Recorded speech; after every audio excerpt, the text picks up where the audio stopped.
Hey YouTube, it's Lucidus Lux. I'm actually headed out to Armenia. I'm seeing some Russian friends that fled the country. I haven't had a vacation all year and I thought I'd bring you along.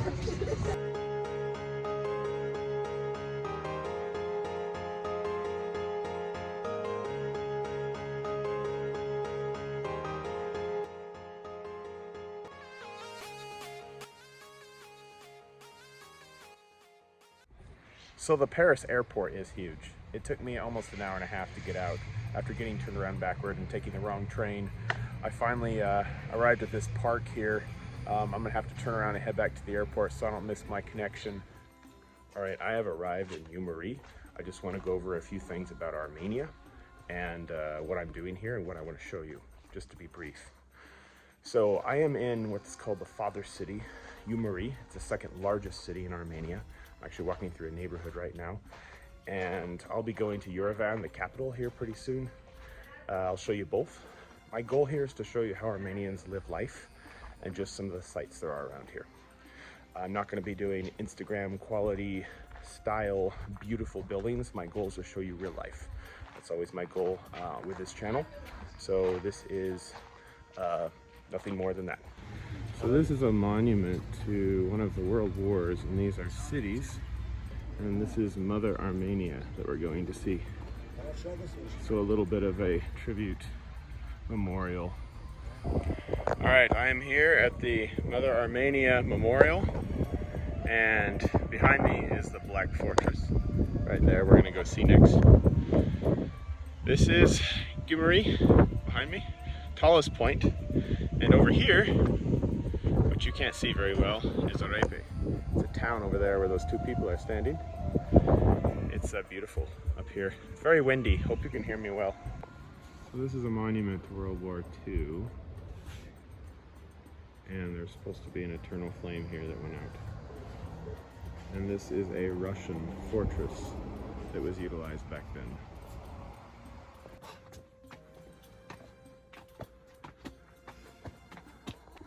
The Black Fortress was closed, so we had to come back another day. And now we are here. I'm here with Igor. This is one of my friends I've been staying with in Armenia, and we're here at the Black Fortress. This was built by the Soviet, actually Russia, back in the imperial times before the Soviet Union, and it's just a relic now, but we're here gonna go inside. This fortress is just one of many buildings we visited while I was in Armenia that date beyond Soviet Russia, back to when Russia was an imperial nation. This building was used for a lot of military maneuvers. It was a strategic point, being the tallest point in Umari. Today it's just used as a theater. Just give you a brief history about Armenia. They're a very, very hardened people that have been through quite a bit. There was a genocide in the 1915 era where Turkish came in and slaughtered a lot of the men, women, and children. They actually told them to go climb a mountain. Whoever didn't climb it, they were going to kill, and they just killed everybody anyway. So a lot of sadness, a lot of death. They've had to deal with quite a bit. It's also the first nation to legalize, the first nation in the world to legalize the ideology of Christianity. So heavily influenced by Christianity. You'll see that in a lot of churches.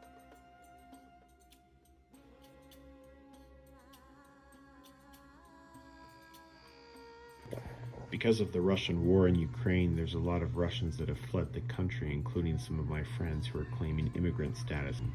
They invited me to go to a Russian barbecue that they set up for me. We're having a shashlik, which is a Russian barbecue, and we've got pork and chicken. This is an Armenian tortilla. 50 cents. Really soft. It's like sheets. Yes, you're welcome. Yes. Может, поудобнее взять как-нибудь зато? I feel like I'm gonna break the bottle. It would be... Смекалка у него есть. Just a second. Просто после русской армии обычно так и человеку не скажешь. Давай, не, ну вообще я просто вытащу, я просто так вытащу, удобно будет, нормально. Maybe. Just pull У него есть I'm флаг. gonna use it as leverage and hopefully I don't break the bottle. It's have working. It's working Wow. now. Great job. Great job. It's teamwork. It's teamwork. Do teamwork. Just do it, just do it. Just do it. Make your dreams come true. Yesterday you said tomorrow. Stop giving up. Don't let your dreams just stay dreams. We had a really good time and we played some games afterward. They prepared some Russian barbecue style dishes for me and I brought in some Kentucky bourbon whiskey for them to try. They're continually taking in new refugees that are seeking asylum into their homes as more people flee Russia as the war drags on. I really like architecture, and there's a lot of historic architecture here. You'll notice that a lot of these neighborhoods, such as the one behind me, looks rather third world and very poor. When you look at the inside of these houses, they can be very spectacular. I'm talking about marble floors, lots of carpets, so it's very deceiving on the outside. However, the average Armenian doesn't have a lot of money, and they do live very, very poorly, but they make do. They live very happily with what they do. Unlike America, where a lot of people are zombies and they stare at their phones all the time, over here there's not a lot of internet. I mean, there's internet, but there's not a lot of phones. People kind of live real life over here. This is an overlooked bridge of Yerevan, where I'm staying. There is the central church. And this is a neighborhood.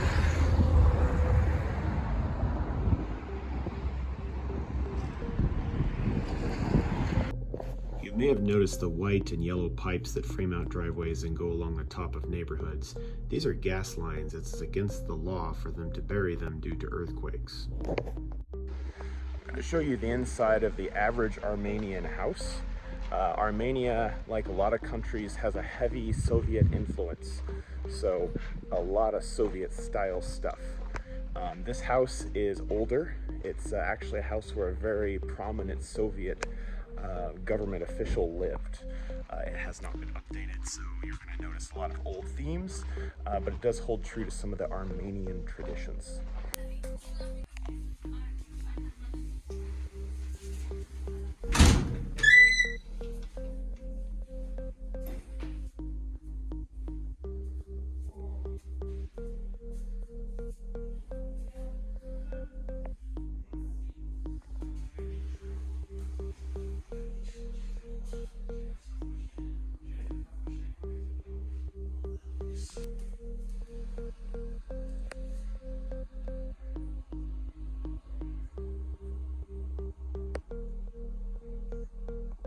This is an old Armenian style bathroom.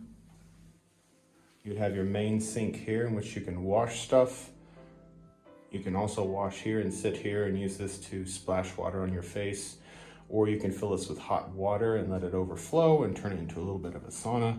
They have a central drain in the floor, and then they also have a bathtub. The bathtub with the shower is a little bit more of a modern thing. It's a pretty deep, steep bathtub. A lot of Soviet-style bathrooms, including the places in Russia I visited, have these racks. A lot of times hot water will go through here from a radiator, and people put their clothes on it and it will dry them out. Especially in the wintertime, it's really good. A lot of places like this don't have dryers, and they actually hang dry either outside or in their bathroom. There was an earthquake that happened about 30 miles outside of this city that completely leveled all the historic buildings that they had. So they had to rebuild a lot. There's still some that are left. You'll see some churches and mosques, well, not mosques, but monasteries that I'll show you, and they'll have remnants of what was left from the original. This is the church that did not fall in the 1988 earthquake.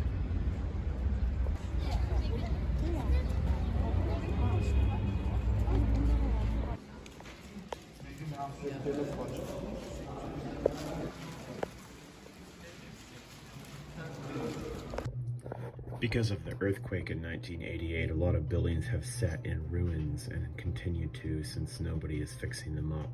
You see these ruins all over the place, as well as remnants of old cobblestone roads from another era. This church in particular was completely destroyed, and when they rebuilt it, they left the remains of the old steeple out front as a remembrance for the people.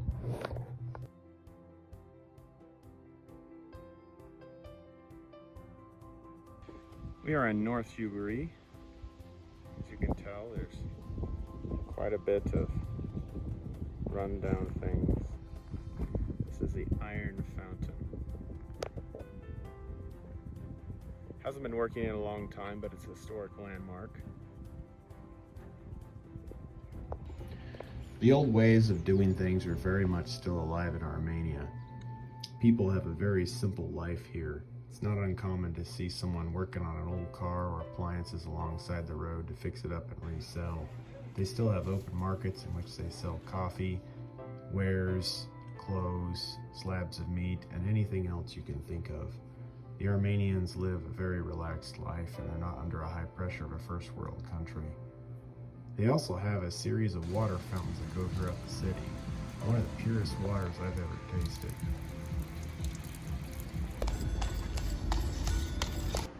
Food is also very cheap here. Money goes very, very far. So I probably didn't get the best exchange rate, but for about $100, I got about 38,000 drums. And you can buy meals in most cases for about 2,000 drum. And I actually have some bread here that I got. This was about 200 drum, so about 25 cents. This is kvass. Kvass is like a Russian root beer. We're buying some from a street vendor. All right, we are headed out to the countryside to see some ruins of some old monasteries. I love the city, but the country's always called to me, so let's go see what it's like.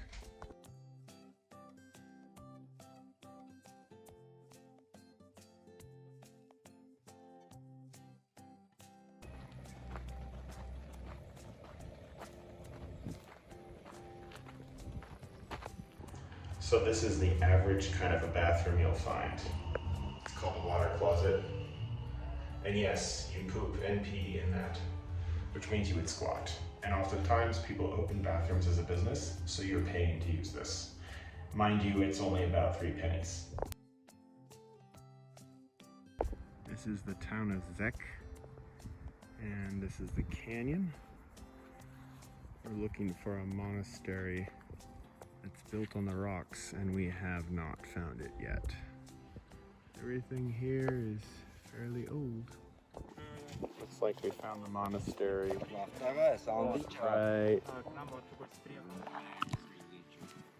right down there. It's mostly in ruins, it looks like. This is a local restaurant in the area, in the mountainous region, and we were recommended this place. They said it has a view of the canyon, and it is beautiful.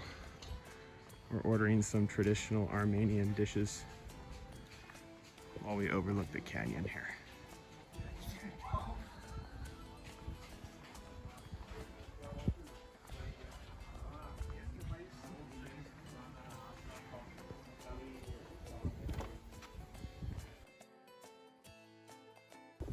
It is absolutely gorgeous today.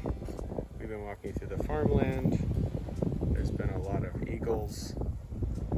You can see how the land is divided down there by the stone fences. And we're gonna have dinner.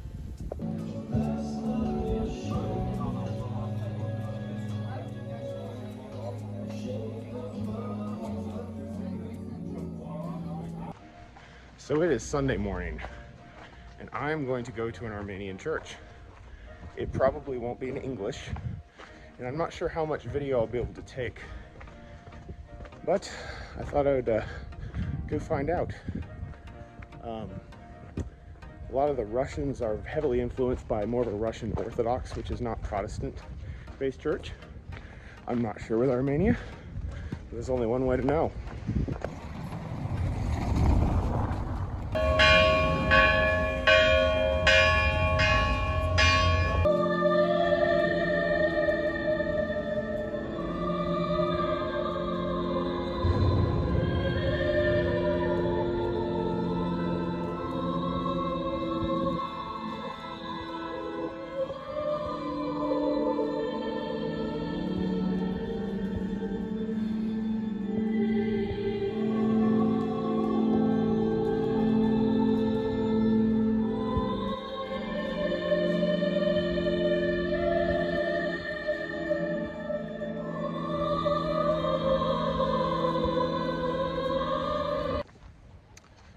Wow, that was profoundly moving, actually. Very surprising.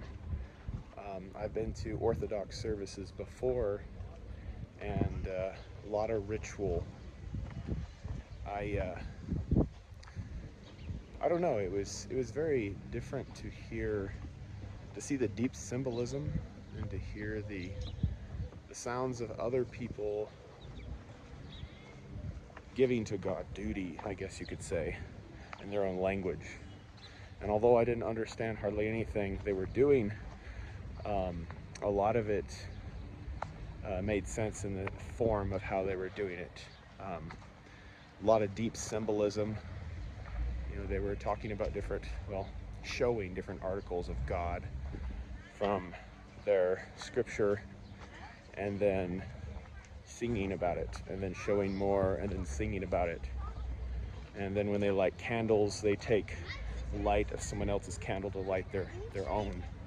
And then they all go up to the front. I wasn't able to film this, obviously, but they all go up to the front, and then they hug each other and say things, I'm assuming. It's articles of the Lord, I don't know. And then they each go to each other and spread that way. I do believe in God. I'm a Protestant Christian, so for me, I'm not into symbolism. To me, it more matters what's in the heart. But when you go to other nations and you see how they worship God and what they do and how they do it, there's something deeply moving about it. Even though I don't understand what they were saying, there's something very powerful and very compelling. It was a good service. I didn't get a lot of intellectual knowledge, but it was very rich. You can see the Armenian culture. I didn't want to take too many more videos. I didn't feel right about it, but you can see the deep culture within their society and how they worship God and what they do. And to me, I love experiencing that. I love understanding that. I think the more you understand about other people, the more you understand about the world, the more you learn about yourself and your perspective of the world. And it's your perspective that changes things. It's your perspective that really helps you add what you have to the world or take away. So I always appreciate hearing from other people and their perspective in every aspect, including the spiritual side, which most people don't like, and especially more of a modern societies, but I think it's very important. So it was a good service. I wish I knew more. I understood what they were saying, but it was very, very compelling, very moving. Like most Middle Eastern countries, dogs run all over the streets and people just act like it's normal. There is no pound for them to go to. It's really sad because a lot of these dogs are really diseased and slowly dying of their ailments.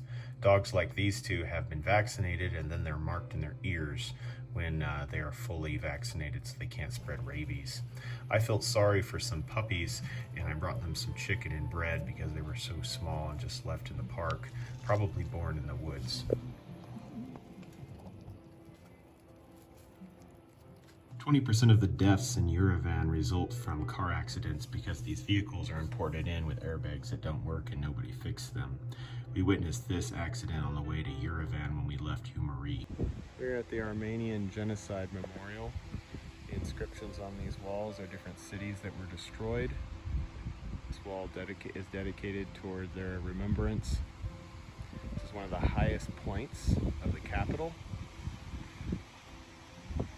This building over here, you go down in semblance of lowering your head, and there's an eternal flame in there, and it represents all of the people that died.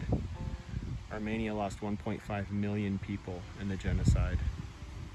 So this would be equivalent to the US's World War II memorial. And this pinnacle here represents them being reborn in a new hope. This is the Armenian Capitol building in downtown Yerevan, and across the street we have the Central Park, and there's actually a protest going on about Putin's war. The white, blue, white flag you're seeing here next to the Russian flag is the new flag the Russians are trying to change their national flag to. A lot of Russians are extremely angry with Putin for how he's tainted Russia's reputation around the world, and they're trying to change their national flag due to this. We have a lot of Russians and Ukrainians showing up, speaking out against Putin. Armenia has been growing and absorbing so many Russians that their economy is booming. They have a currency that is getting more valuable, and Russian is the second most common language spoken in Armenia.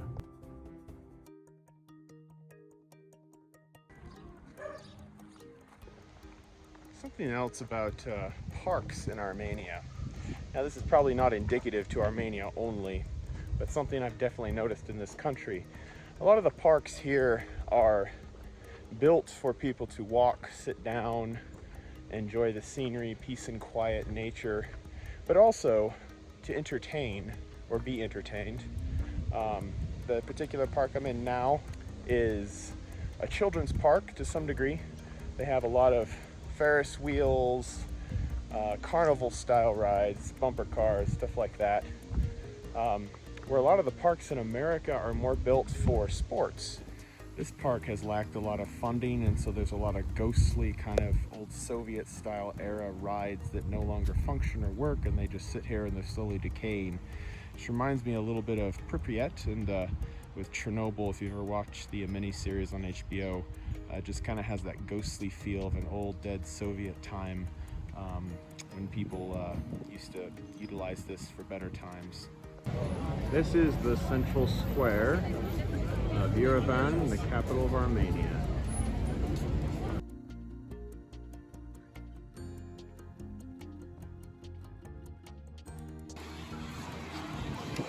This is Karen Kapasian. He is the main architecture that has that designed Yerevan.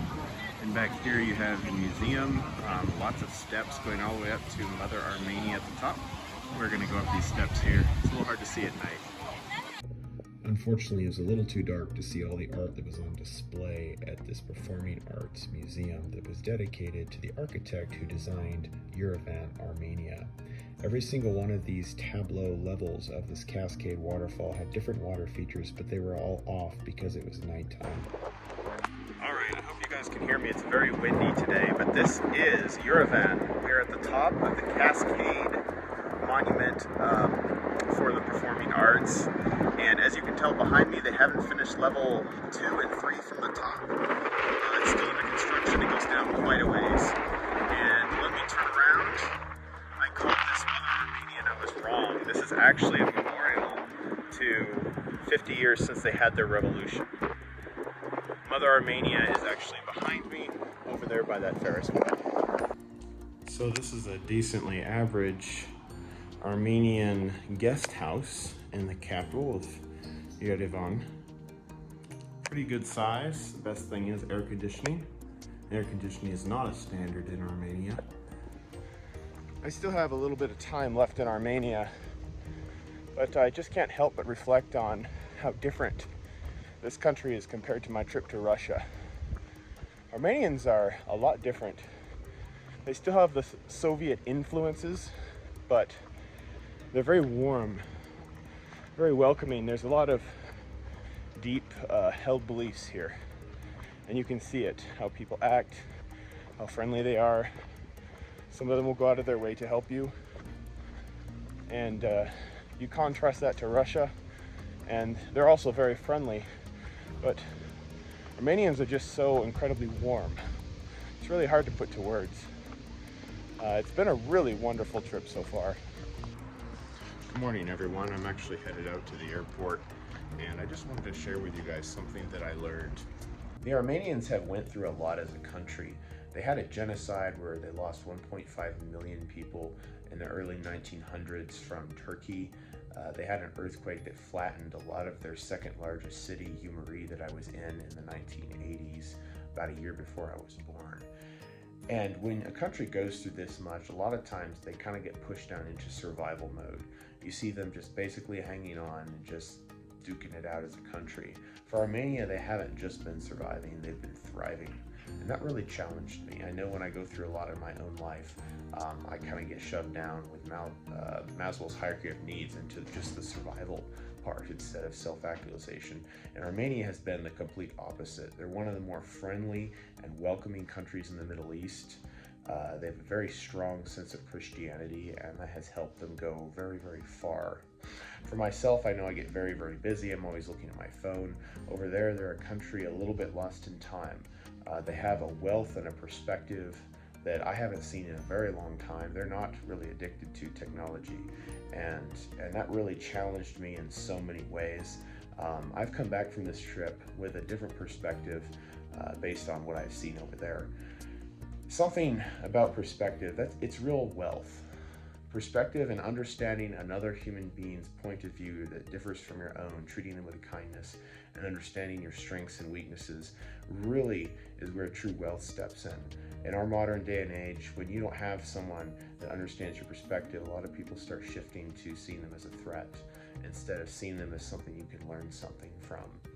And with Armenia, it's really hard to put it to words what I've walked away with, but I've had a deep respect for their culture and just their understanding and how they view the world, and that has challenged me in my own personal life. I hope you guys have really enjoyed this video.